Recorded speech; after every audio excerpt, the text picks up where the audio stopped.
News तक को best digital media news channel category में मिला सिल्वर ट्रॉफी। पिछले कुछ सालों में ओयो रूम्स गजब के तरीके से उभरा है। हर शहर, हर इलाके में आपको ओयो रूम्स के बोर्ड्स जो हैं वो टंगे हुए दिख जाएंगे और एक बेहतरीन कॉन्सेप्ट के साथ आया हुआ आइडिया मार्केट में बहुत पसंद किया जाने लगा और इसके पीछे वजह भी कई सारी हैं। वजह है बाकी होटल से सस्ता होना, बुकिंग प्रोसेस आसान होना, ज्यादातर जगहों पर इनका आसानी से मिल जाना। हालांकि कई बार ओयो रूम्स को लेकर सवाल भी उठे हैं, कई तरह के आरोप भी लगे हैं, लेकिन उन सब से हटकर अगर हम बात करें तो ओयो रूम्स की जो मांग है वो काफी ज्यादा बढ़ी है। ओयो रूम्स को काफी ज्यादा पसंद किया जाने लगा है। इन सब के बीच एक मैसेज भी इन दिनों सर्कुलेट हो रहा है जिसमें यह दावा किया जा रहा है कि भारत में ओयो रूम्स अब दिवालिया घोषित हो चुकी है। आखिर क्यों और कैसे, यह भी एक सवाल होता है। जब इस तरह के दावे सर्कुलेट होने लगे, अलग अलग जगहों पे मैसेज जब आने लगे, तो इसके बाद किसी और को नहीं बल्कि खुद ओयो के फाउंडर रितेश अग्रवाल को सामने आना पड़ा और उन्होंने ट्विटर पर अपनी पूरी सफाई पेश की।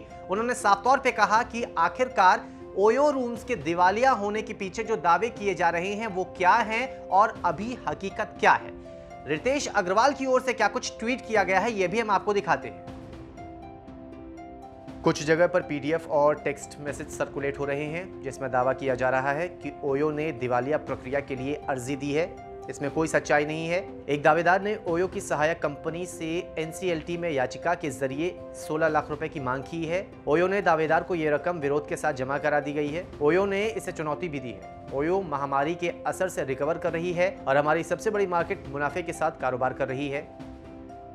खैर, इन सब के बीच सवाल ये उठता है कि आखिर ये पूरा मामला है क्या। जिस 16 लाख रुपए का जिक्र हो रहा है वो क्या है और क्यों ओयो ने ऐसी बात अब अपने स्पष्टीकरण में दी है। तमाम चीजें क्या है, पूरा मामला, ये सब हम आपको समझाते हैं।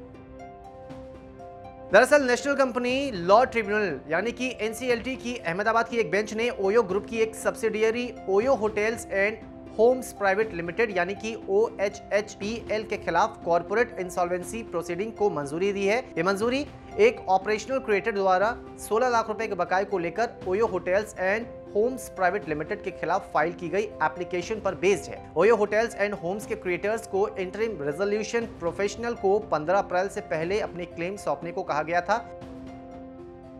खैर, इन सब चीजों के बीच ओयो ने चुनौती भी दी है। हालांकि 16 लाख रुपए जो जमा कराने थे वो भी जमा करा दिए गए हैं, लेकिन साथ ही साथ चुनौती दी है।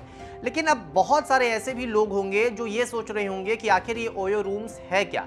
जो लोग ओयो रूम्स नहीं जानते हैं उन्हें हम बताते हैं कि आखिर ये ओयो रूम्स है क्या। ओयो एक ऑनलाइन होटल बुकिंग प्लेटफॉर्म है। ऑनलाइन होटल बुकिंग का काम ओयो करती है। इसमें हॉस्पिटैलिटी की सारी सुविधाएं मुहैया कराई जाती है। इस कंपनी को सन 2013 में रितेश अग्रवाल की ओर से शुरू किया गया था। ओयो के जरिए सस्ते रूम बुक किए जा सकते हैं। बजट में रूम होने के कारण इसकी लोकप्रियता काफी बढ़ी है। कुछ साल में 8500 से ज्यादा होटल्स की चेन भी बनी है। मलेशिया, यूएई, नेपाल, चीन और इंडोनेशिया में ये ऑपरेशनल है। युवाओं के बीच ओयो का काफी ज्यादा क्रेज बढ़ा है। कई बार ऐसी स्थिति बनती है कि सभी को होटल्स नहीं मिल पाते हैं, तो ऐसे में ओयो एक, हम कह सकते हैं कि वरदान बन के सामने आया, खास करके अविवाहित और युवाओं के लिए, जहां सिर्फ ID card, original ID card दिखाने होते थे और उसके बाद रूम जो है वो अवेलेबल हो जाते थे। और साथ ही साथ अच्छी बात ये होती है कि ओयो में आप ऑनलाइन कर सकते हैं। बुकिंग जो है, जो अमाउंट होती है वो भी काफी कम होता है। तो इन सब चीजों के लिए ओयो की लोकप्रियता है तो वो काफी ज्यादा बढ़ गई है।